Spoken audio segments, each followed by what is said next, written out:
En este vídeo vamos a continuar hablando de los distintos juicios dentro del orden civil, que recordad que eran 4, el ordinario, el verbal, el monitorio y el cambiario. En el vídeo anterior os hablé de las diferencias que existían entre el juicio ordinario y el verbal y dónde se encontraban regulados, concretamente en el artículo 249 y 250 de la Ley de Enjuiciamiento Civil, que esos artículos tienen que ser para vosotros de cabecera, porque ahí aparecen las materias que independientemente de la cuantía van a seguir los cauces del ordinario o del verbal. ¿Por qué? Por regla general, si nos fijamos únicamente en la cuantía, si lo que vamos a debatir en un juicio supera los 6.000 euros, va a ir por juicio ordinario y si es menos, por juicio verbal.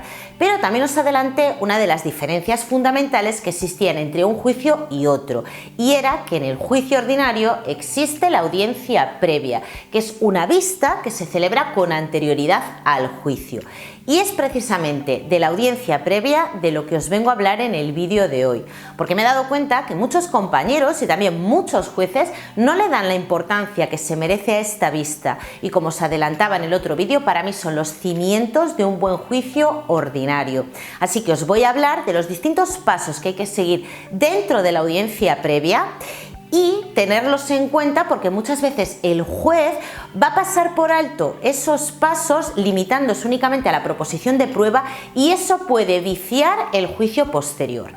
Pero también quiero deciros que os quedéis hasta el final del vídeo porque os quiero preguntar una cosa a los que me veis normalmente y quiero que me deis vuestra opinión o, por qué no, que me ayudéis un poco. Comenzamos.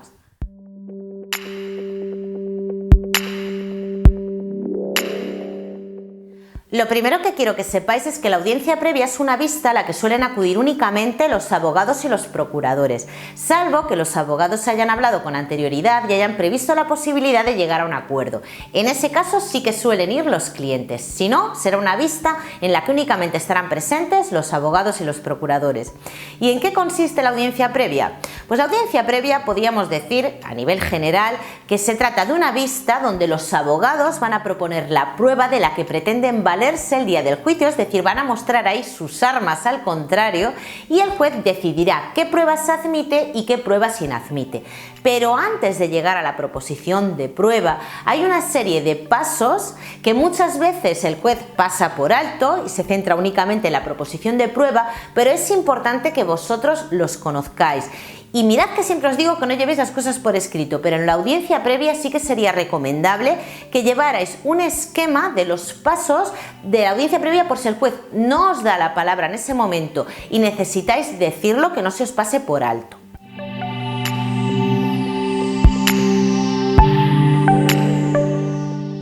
Pues vamos con las fases de la audiencia previa. Lo primero que va a ocurrir es que los abogados van a entrar en la sala de vistas con su toga puesta, el abogado del demandante se sentará a la derecha del juez y el demandado a la izquierda. En ese momento el juez va a preguntar a los abogados si han hablado y si hay posibilidades de llegar a un acuerdo. En algunas ocasiones el juez instará a los abogados para que vuelvan a hablar y lleguen a un acuerdo, y en otras ocasiones el juez presionará a los abogados para que lleguen a un acuerdo. En el momento en el que el acuerdo sea del todo inviable, vamos a continuar con la siguiente fase de la audiencia previa, y son las excepciones procesales, que puede ser que no haya ninguna. La jurisdicción y la competencia ya se habrán tenido que debatir previamente, es decir, que el demandante se haya equivocado de juzgado competente. En ese caso ya no estaríamos en el trámite de la audiencia previa porque el juzgado se habría inhibido en el competente o el demandante habría desistido de su demanda y la volvería a presentar en el juzgado que correspondiera. Las excepciones procesales que se van a plantear en ese momento, el demandado ya las ha anunciado en su contestación a la demanda y pueden ser la falta de legitimación pasiva, falta de capacidad, y en ese momento el juez resolverá sobre esas excepciones procesales que plantea el demandado. En ocasiones, si se alega prescripción, el juez puede decidir continuar el procedimiento y resolver sobre esa cuestión en sentencia. Si no hay ningún tipo de excepciones procesales, el siguiente paso de la audiencia previa son las alegaciones complementarias. Será el momento en el que el demandante y el demandado puedan aclarar algún punto de la demanda y de la contestación a la demanda. Por poneros un ejemplo, que el demandante, a la vista de la contestación de la demanda, quiera aclarar algún extremo o puntualizar algo, Pero estas alegaciones complementarias no pueden modificar nunca lo que pedimos en nuestro suplico. Si ninguno de los dos abogados decide hacer alegaciones complementarias, el demandante se afirmará y ratificará en su escrito de demanda y solicitará el recibimiento del pleito a prueba con estas palabras y luego hará lo propio el demandado. A continuación, el juez debería de darle la palabra al demandante para que se posicionara con respecto a los documentos que el abogado contrario ha aportado con su escrito de demanda.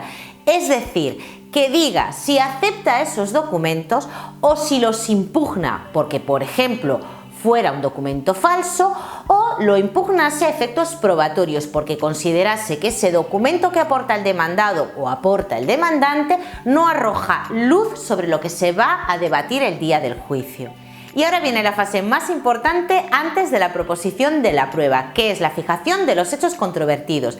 ¿Y esto qué significa? Pues significa que se van a concretar con exactitud los términos de la discusión. ¿Y por qué es tan importante saber qué es lo que se va a discutir el día del juicio con exactitud?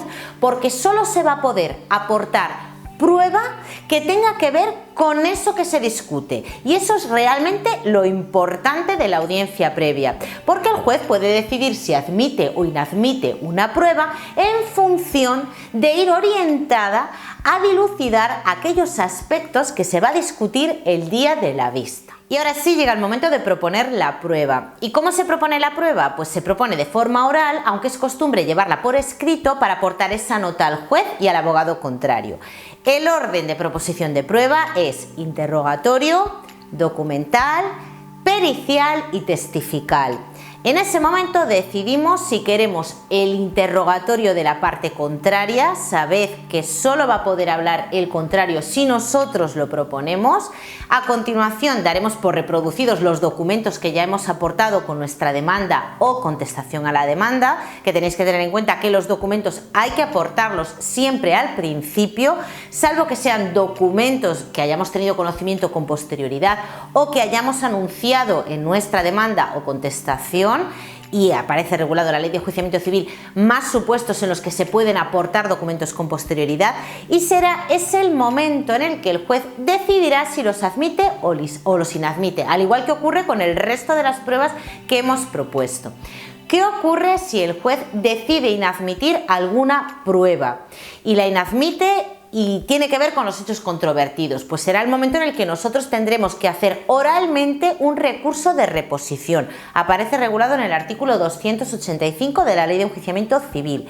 El juez de ese recurso le da traslado al otro abogado para que conteste, se oponga o se adhiera y resolverá en ese momento. Y si no estamos de acuerdo porque nos vuelven a admitir la prueba, pues tendremos que formular protesto a efectos de segunda instancia, también con estas palabras. Consejo que os doy para formular recurso de reposición, aparte de que tengáis apuntado el artículo y señalado en la ley, es que al lado de las pruebas que aportáis señaléis el artículo en base al que aportáis esa prueba, porque si el juez os inadmite, imaginaros una documental o una testifical, os va a pedir que citéis el artículo infringido. Entonces os vais a la prueba que habéis propuesto y en base a qué artículo proponéis esa prueba y lo citáis. Sé que parecen muchos pasos, pero en la realidad, si no hay excepciones procesales y el abogado contrario no hace alegaciones complementarias, la realidad es que el demandante se afirmará y ratificará en su demanda, el demandado hará lo propio y directamente pasaréis a proponer la prueba, salvo que os toque un juez que tenga especial atención en fijar los hechos controvertidos, que yo realmente lo agradezco.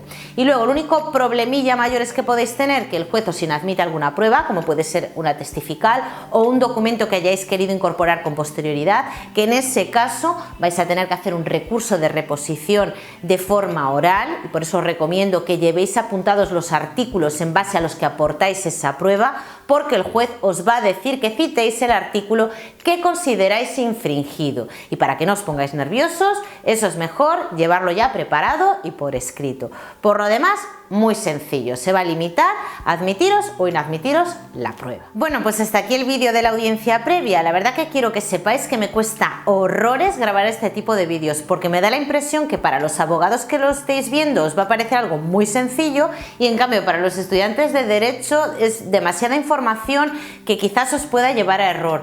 No sé si soy capaz de encontrar el punto medio, lo hago lo mejor que puedo. De todas formas, si se me pasa algo por alto y algún compañero lo ve o por lo que sea cometo algún error porque no llevo guión y alguien advierte ese error, que por favor lo ponga en comentarios y así lo vemos todos.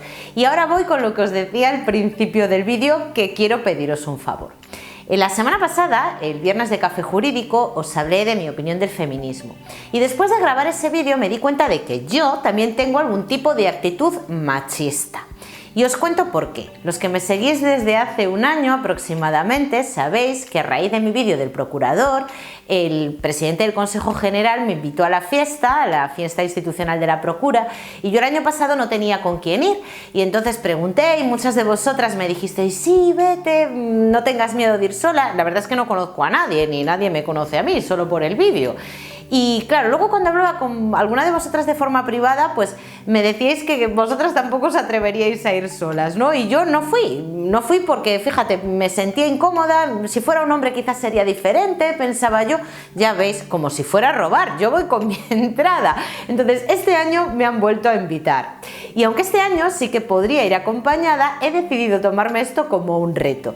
Y he pensado que, ¿qué os parece? Tendría que pedir permiso, no es seguro, pero ¿qué os parece que sea de la invitada que va a ir sola a la invitada más acompañada?